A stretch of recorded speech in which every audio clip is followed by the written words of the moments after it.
God morning to everybody. Yeah, we back, man. Think and Grow Rich. It's another beautiful day, man, to raise the bar and get some more knowledge in. If you haven't liked, shared, or comment, please do. Um, yeah, man, Think and Grow Rich. Get you a copy of that. Yeah, man, the introduction. This is my third episode, so we right on time. You know what I mean?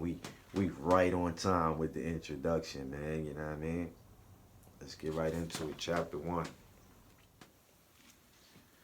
Introduction. The man who thought his way into partnership with Thomas A. Edison. Truly, thoughts are things, and powerful things at that, when they are mixed with definiteness of purpose, persistence, and a burning desire for their translation into riches or other material objects. A little more than 30 years ago, Edwin C. Barnes discovered how true it is that men really do think and grow rich. His discovery did not come about at one sitting. It came little by little, beginning with a burning desire to become a business associate of the great Edison. One of the chief characteristics of Barnes' desire was that it was definite. He wanted to work with Edison, not for him. Observe carefully the description of how he went about translating his desire into reality, and you will have a better understanding of the 13 principles which led to riches. When this desire or impulsive thought first flashed into his mind, he was in no position to act upon it. Two difficulties stood in his way. He did not know Mr. Edison, and he did not have enough money to pay his railroad fare to Orange, New Jersey. These difficulties were sufficient to have discouraged the majority of men from making any attempt to carry out the desire. But his was no ordinary desire. He was so determined to find a way to carry out his desire that he finally decided to travel by blind baggage rather than be defeated. To the uninitiated, this means that he went to East Orange on a freight train. He presented himself at Mr. Edison's laboratory and announced he had come to go into business with the inventor. In speaking of the first meeting between Barnes and Edison years later, Mr. Edison said, "He stood there before me looking like an ordinary tramp. But there was something in the expression of his face which conveyed the impression that he was determined to get what he had came after.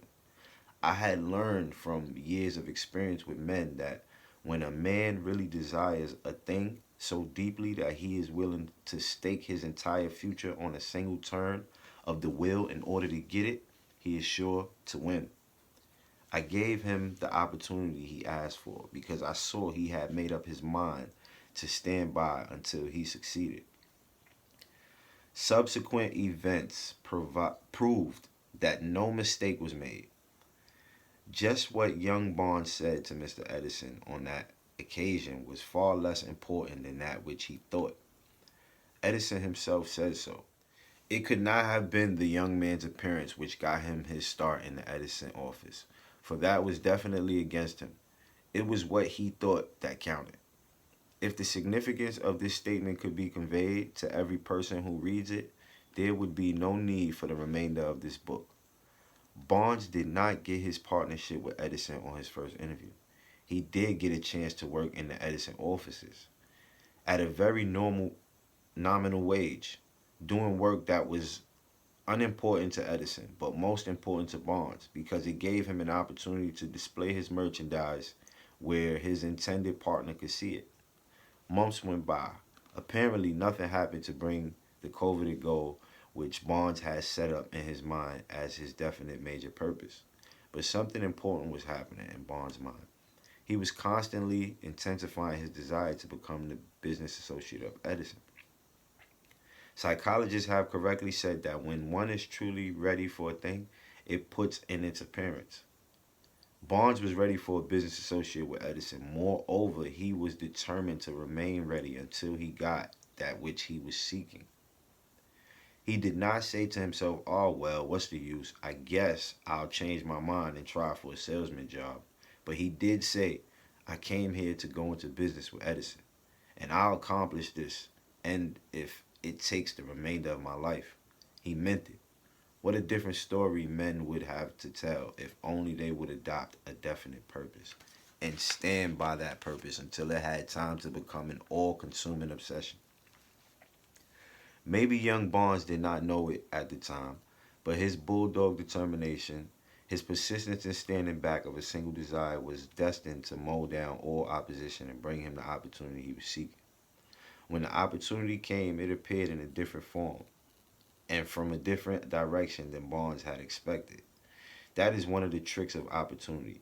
It has a sly habit of slipping in by the back door, and often it comes disguised in the form of misfortune or temporary defeat.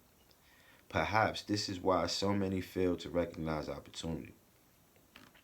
Mr. Edison had just perfected a new office device known at that time as the Edison dictating machine, now the Ediphone.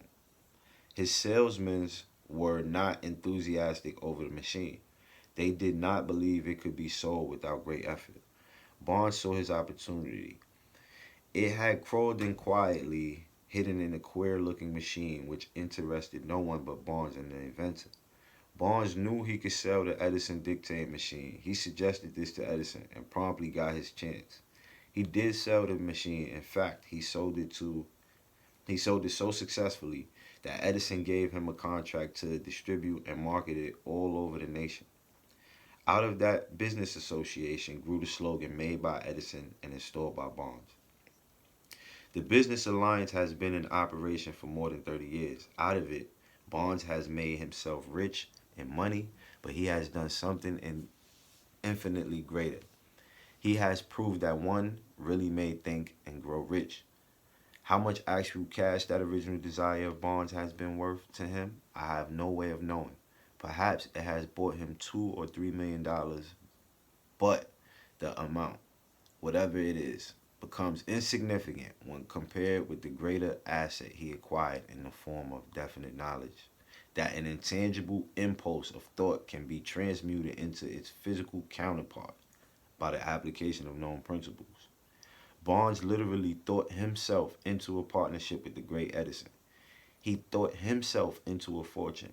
He had nothing to start with except the capacity to know what he wanted and the determination to stand by the desire until he realized it. He had no money to begin with. He had but little education. He had no influence, but he did have initiative, faith, and the will to win. With these intangible forces, he made himself number one man with the greatest inventor who ever lived. Now let us look at the different situation and study a man who had plenty of tangible evidence of riches, but lost it because he stepped 3 feet short of the goal he was seeking. 3 feet from goal. One of the most common causes of failure is the habit of quitting when one is overtaken by temporary defeat. Every person is guilty of this mistake at one time or another. An uncle of R.U. Darby was caught by the gold fever in the gold rush days and went west to dig and grow rich. He had never heard that more gold has been mined from the brains of men than has ever taken from the earth. He staked a claim and went to work with pick and shovel. The going was hard, but his lust for gold was definite. After weeks of labor, he was rewarded by the discovery of the shining ore. He needed machinery to bring the ore to the surface.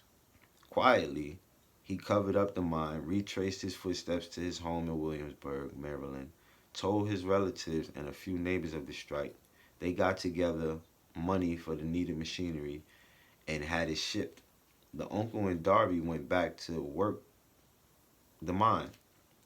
The first car of ore was mined and shipped to a smelter. The returns proved they had one of the richest mines in Colorado.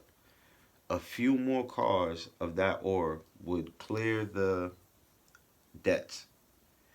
Then would come the big killing and profits. Down went the drills. Up went the hopes of Darby and Uncle. Then something happened. The vein of gold ore disappeared. They had come to the end of the rainbow, and the pot of gold was no longer there. They drilled on, desperately trying to pick up the vein again, all to no avail. Finally, they decided to quit.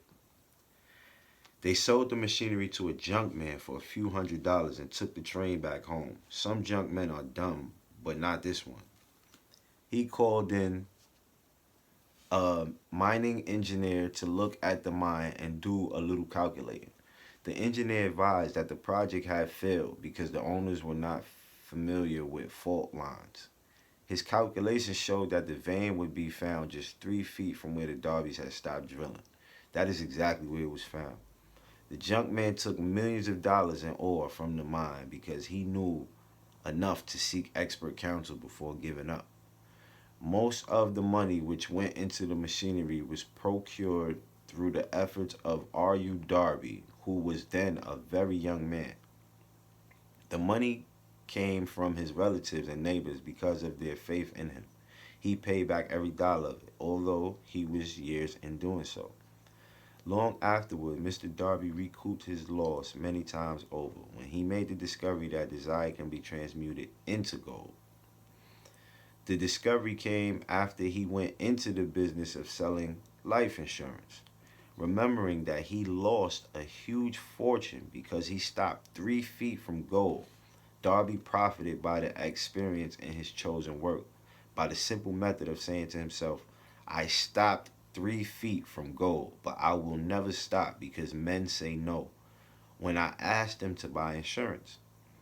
Darby is one of a small group of fewer than 50 men who sell more than $1 million in life insurance annually.